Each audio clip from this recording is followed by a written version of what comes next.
Takže čaute lidi, tady mám vítám vás u nového videa a toto video bude trošku vážnější a chtěl jsem se vám tady vyjádřit, co teď zažívám, plus nějaký jako další super story timey z mýho života.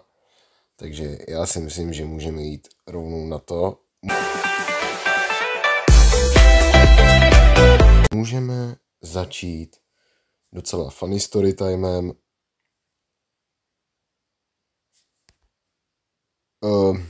Dobře.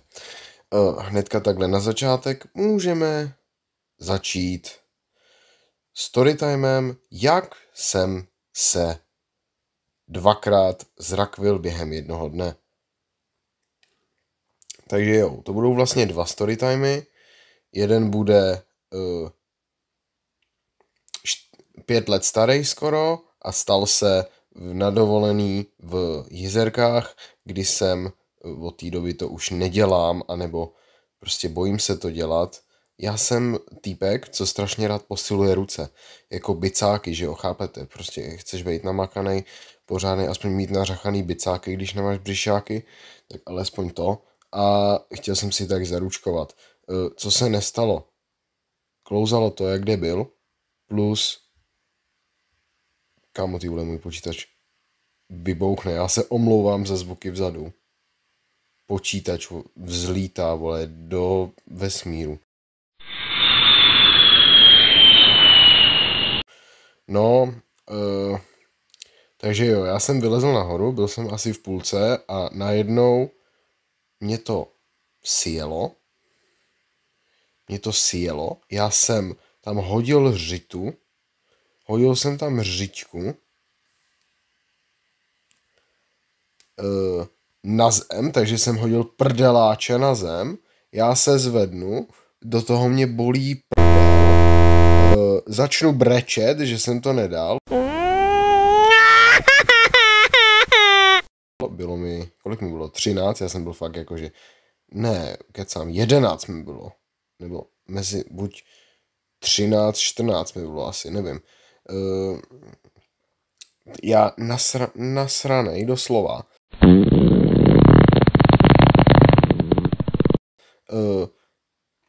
Prostě, se zvednu a úplně, že do pytle. No, tak jsem brečel asi dalších 15 minut potom, že jsem to nedal, protože jsem to uměl a měl jsem to rád. Od té doby to nedělám. Nebo když se mi fakt jako nechce, tak to nedělám. Prostě chápeš. Potom se mi stalo něco, co jsem nechtěl, aby se stalo. Podjelo mi to na procházce v lese, to byl stejný den. Podjelo mi to na procházce v lese a hodil jsem prdel do bahna, takže jsem byl celý od bahna. Buď celý odhoven, kurva, do prdele. Ještě, že jako... Víte, co bylo nejhorší? Moje bejvalá měla narozeniny v ten den. Takže já jsem se zrakvil na její narozeniny. Pak jí píšu, že ani zrakvil jsem se na tvoje narozeniny. A hned dvakrát. A ona se mi vysmála. No, já si myslím, že to je první storytime. Můžeme začít druhým crazy storytimem. Jak jsem šel do Podivína 6 kilometrů tam a zpátky jenom proto, abych si koupil rohlíky. Takže jo, to jsem asi neříkal ve vztahové historii, ve videjku, ale prostě jednou nás s kámošem napadlo, jinak to by ho zdravím, že prostě šli jsme klasicky na nákup, že si koupíme nějakou šišku salámu, možná nějaký chlast ne, byli jsme nezletilí v tu dobu ještě, já ještě jsem nezletilej, jemu už bude 18, mi bude teprve 17, No, tak jsme se zvedli a šli jsme normálně k Ťamanovi, koup měl zavřeno v tu dobu, bylo pondělí a Ťamík nám zavřel přímo před obličejem. My jsme se snažili, hey bro, please can we get some rolls, dude, we just want rolls for dinner, a on nám zavřel před ksichtem. Mám pocit, jestli se nám náhodou i nevysmál. do ksichtu. Takže nás napadla totální blbost. My jsme se sebrali, hoši. My jsme se sebrali, chodili jsme asi půl hodiny po lednici. Pak jsme se sebrali, až že půjdeme 6 kilometrů do Podivína pro rohlíky. Takže jsme se, nepamatuju si absolutně, co to bylo za den, ale prostě zvedli jsme se a šli jsme pěšky do Podivína pro 10 rohlíků. Pro každýho. Ještě k tomu nebyli čerství. Byli třeba den, 2 starý. Ale nám to bylo jedno. My jsme byli rádi, že jsme měli co žrát, takže jsme se sebrali a šli jsme prostě pěšky do Podivína. Přišli jsme tam. K Ťamanovi bylo asi, kolik bylo hodin? Bylo třeba 7 hodin večer. My jsme tam přišli a úplně nejvíc sprintovali, aby jsme to stihli. Borec měl do 7:30, takže my jsme prosprintovali celý Podivín. Vzali jsme rohlíky, já jsem si koupil flašku koly, protože jsem chcípal absolutně. Takže jsem si koupil flašku koly a šli jsme zpátky. Přišli jsme na zastávku a prej, že pojedeme busem. Nejhorší bylo, že poslední bus odjel 15 minut před tím, než jsme tam byli. Takže fakt zábava. Ach jo, takže jsme se sebrali a šli jsme 6 kilometrů s rohlíkama a kolou zpátky do lednice. Přijdeme tam a bylo 8:45 večer. My tam přijdeme, šéfová se na nás podívá a kde jste kurva byli, hoši? A my, že v Podivíně pro rohlíky, takže svolala celý tábor, že prej, to by s Matým byli v Podivíně pro rohlíky, kámo. Takže se nám vysmál celý tábor. Krom holek, to byla moje nastávající lomeno, teď už bývalá přítelkyně a její kamarádka. Ty nás naprosto chápali. Plus teda Tobyho baba ještě k tomu, takže Tobyho baba. To byly 3 děvčata, co se nám nevysmály, jinak se nám celý tábor vysmál. No, teď na to navážu a bude to, jak jsem se nedokázal bejvalé podívat po rozchodu ani do očí. Takže jo, bylo 26. dubna 2024 a já jsem obdržel podpis. V tom dopise stálo: ahoj, nemám sílu na další jakýchkoliv vztah, takže bych byla ráda, kdyby se naše cesty rozdělily. Takže já jsem byl v absolutní depresi. Měl jsem nulovou motivaci pokračovat na YouTube. Měl jsem ten YouTube docela rozjetý, jako v tu dobu už, ale prostě neměl jsem žádnou motivaci, takže jsem prostě 4 dny byl kompletní troska. A něco podobného jsem zažil teď nedávno, ale to je jiný případ. To je případ, kdy se na mě vysral kamarád. A prostě, ježišmarja, Ivánek zase štve. No, tak prostě bylo 29. To bylo ještě v pohodě. To jsem jel do Polska, do zoologické zahrady do Vroclavy. To video si můžete určitě zkouknout. Je na kanále. Potom jsem týden to ještě docela rozdechával jako a pak přišlo to pondělí.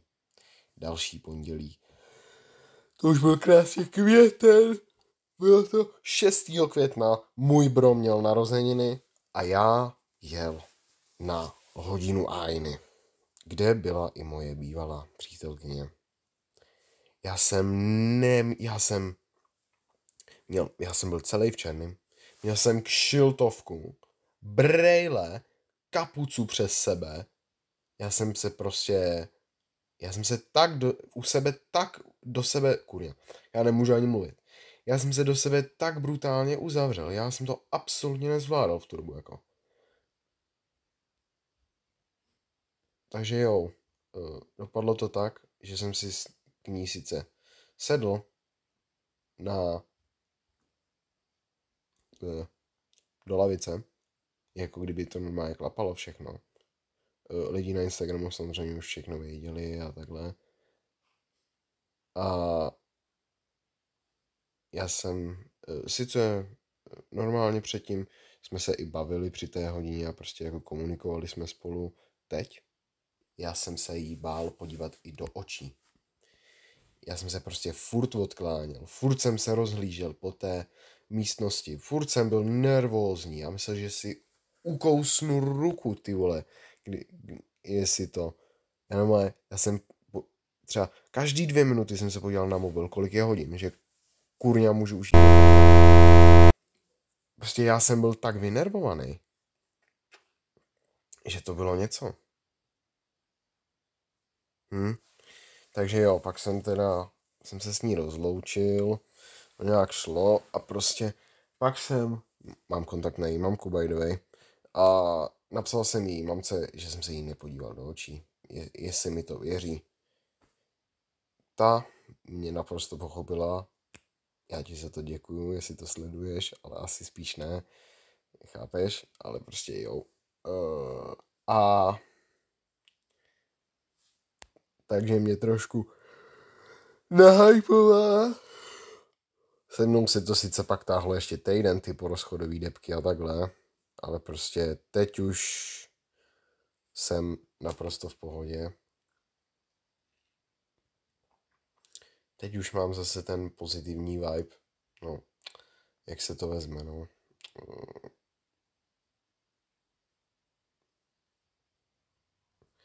Jo, ale jo, jsem teď docela jako v klidu. Mám už prostě ten vibe a prostě jo, teď žiju normální život. Nehledám holku, rozjíždím YouTube, ale mám u sebe prostě nějakou grupu lidí, co mě hypí. Kluky hlavně teda, plus pár holek teda. Pár jako dobrých buchet, ale holku prostě teď nehledám. Protože jak jsem dal na Instagram, tak minimální trvanlivost pořádné buchty u mě jsou 4 měsíce. To znamená, že když pořádnou holku, tak s ní nevydržím díl jak 4 měsíce. YouTube struggle. To jsou youtuberský problémy. No. Teď přemýšlím nad nějakýma dalšíma těma. No.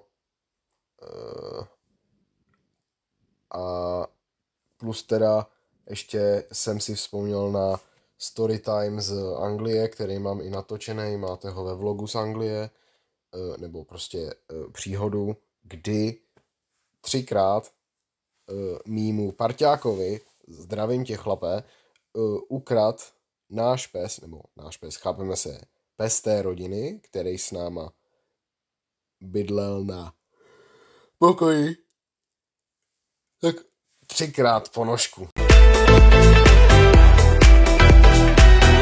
3krát mu ukrad ponožku.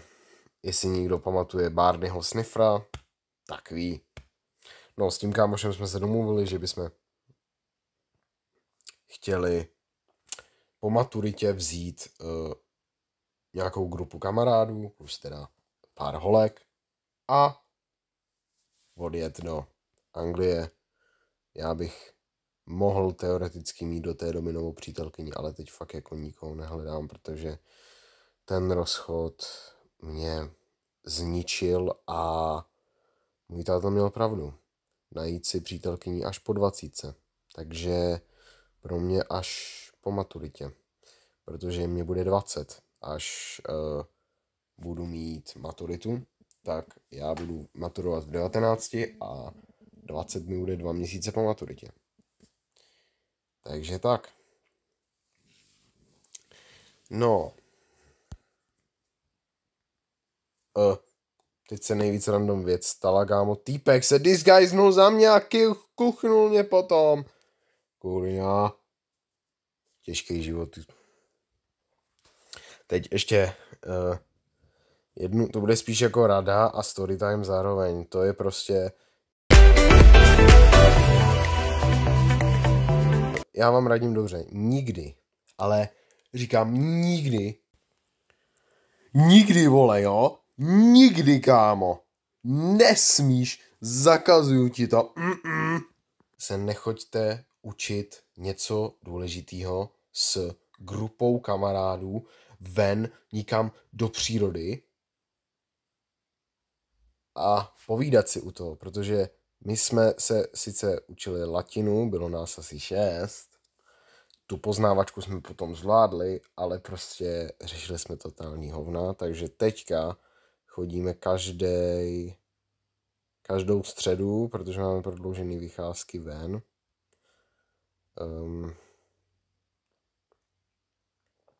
Asi zase chodit nebudem, protože já nebudu mít s kým, protože chodíme jenom ve třech a ve třech je prostě nuda. Žádný buchty s náma chodit nechtěj. Je to teď docela složitý ten život. Já jsem teď měl kraťoučkej, ale fakt, že kraťoučkej vztazík pobejvalej přítelkyni, se kterou jsem se rozešel vlastně 26. dubna, což mi došlo až měsíc po tom rozchodu, že jsme se rozešli na havárii v Černobylu, takže jako takhle krásně to sedí. Měl jsem takový krátký vztazík, ale teď jsem zase sám. Vydrželo nám to 18 dní. Ale s holčinou jsme, já doufám, že v pohodě, takže jo. Takže takhle mě poznamenali i prostě vztahy, že mi prostě pořádná buchta nevydrží díl jak 4 měsíce. No nic, já vám děkuji za sledování tohoto videa, že jsem se vám mohl takhle jako trochu otevřít. Čekujte určitě můj YouTube kanál, chystám remake videa, weekvlog, už se na to vrhnu, už to nebudu oddalovat, ale prostě máte se na co těšit. Tak nic, děkuji za sledování tohoto videa, pokud se vám líbilo, dejte like, odběr, začněte si zvoneček, followujte mě sociální sítě a zdar.